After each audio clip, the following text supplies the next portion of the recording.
Oh, hi, Andy. Hi. What you doing? Just beautifying. Subtle.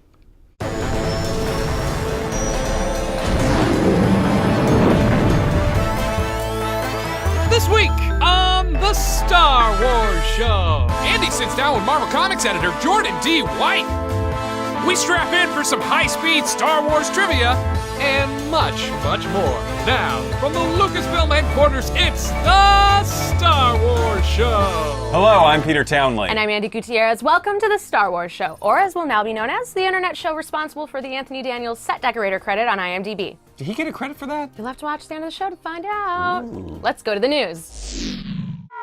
Two brand new international posters from Rogue One, A Star Wars Story were revealed last week, and they are, for lack of a better term, really pretty. The first comes from Japan and shows Jyn Erso on the beach while the Death Star looms overhead. The second, from South Korea, features the newest batch of rebels making their way down a lit corridor with weapons drawn. You can check out both posters for yourself on our official Facebook page. While we may be a week away from the release of the latest issue of Marvel Star Wars, in which Han and Leia attempt to hijack a Star Destroyer, we've recently learned that Yoda will play an important role in the story beginning with issue 26. During an interview with StarWars.com, series writer Jason Aaron revealed the new story finds Luke reading Obi-Wan's journal, in which he learns of a mysterious and powerful Jedi Master. A Jedi Master that just so happens to be Yoda. Ooh. Also revealed was that the story in the journal will be depicting an adventure taking place in a pre-Phantom Menace galaxy on a planet we've never seen before. You could check it out for yourself when Marvel Star Wars 26 hits shelves later this year. I wonder if Obi-Wan's journal has anything else like secret love letters to Ventress. Oh, Ventress. Oh. Saturday night, it's my headcanon. Yeah. Saturday night marks the long-anticipated return of Star Wars Rebels to Disney XD with an hour-long season premiere episode. And to celebrate the return of the Ghost Crew,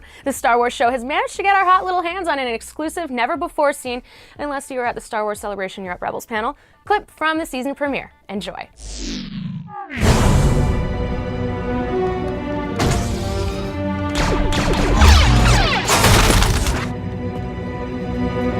You? You? Last time we met, you were captain of a top-secret Star Destroyer. Now you run a junkyard? Your capture and execution will mean my return to ranking status. Yeah, get ready for another demotion.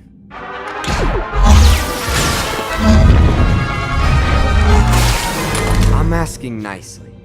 Unlock those bombers now.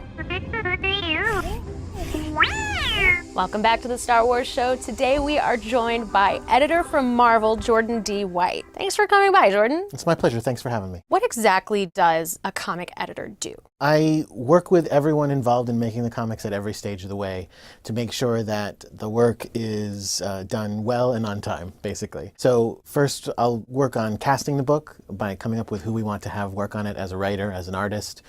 I'll talk with the writer about what should happen in it.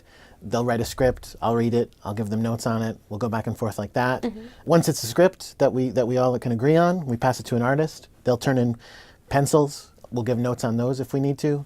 Inks, same thing, colors, same thing, and then we bring it all together with lettering, read it, make sure it reads well, and then hopefully get it to the printer on time and out to the readers. Which of the Star Wars series are you working on right now? All of them? All of them. Every single one? Every single one. So that's Star Wars, Darth Vader is just about to end. Right. Poe Dameron. There's a Han Solo miniseries that's still going on right now, very close to finishing. There's a Force Awakens adaptation that I'm overseeing, and the unannounced secret ones that we're working on, I'm going to be on all those.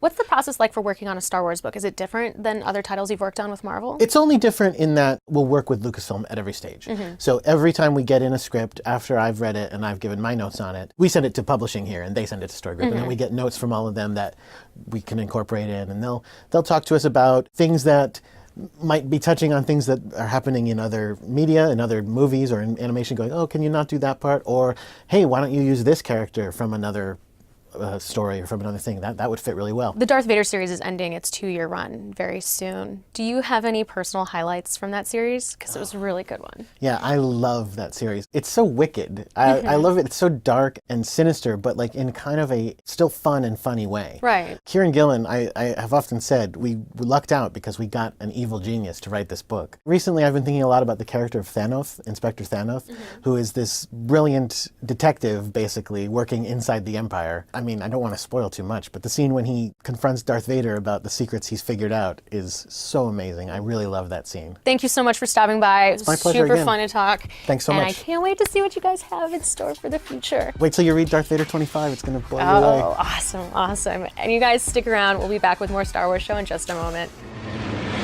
Peter, it's like people only do stuff to get paid. The following segment is an ad from our friends at Verizon.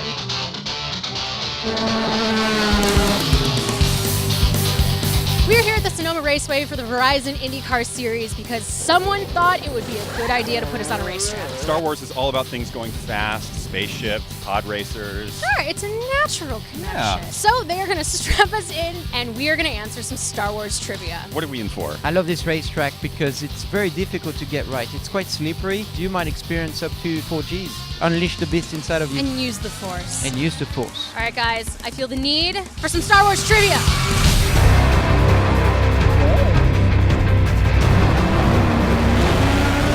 Are you guys ready? I'm gonna take that scream as a yes. Before you Han Solo, how fast can William Falcon go past light speed? 45! How fast if racing the Millennium Falcon is the Kessel Run in? The vehicle known as a T-47 is usually called what? You told Padme Anakin would finish the race, of course. What is the official title of the pod race? The creature from Star Wars Rebels has the ability to travel through hyperspace.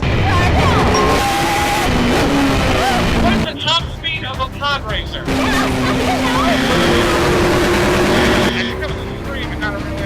get into the pod race, which 2 racers stalled? Who else? Was that an answer or was that a scream? And with our Andy, Gutierrez is the winner of the first ever Star Wars high-speed trivia challenge. Peter, now that I beat you as a passenger, I consider it a moral victory for me, but next time, Yeah. I want to drive.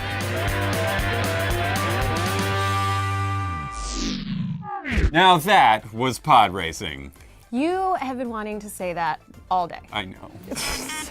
Oh, Hey! Oh! looks like someone is a fan of their fan art. Ooh. They're fun. They're really good. So last week, we asked to see your cheese fan art since there wasn't any we could find on the internet. And thanks to the greatest fans on the planet, we remedied that problem. It looks like we got drawings of cheese as actual cheese, lots of cheese in love with cheese, and even an Admiral Akbar reminding cheese that stray chunks of Swiss on the floor can mean only one thing. It's a trap! This week, with the return of Rebels, we're going a little more coffee house with our request and want to see your reactions to the season premiere, but as a haiku. And in case you forgot that 1 week in English class that covered poetry, a haiku is first line 5 syllables, second line 7, and last line 5.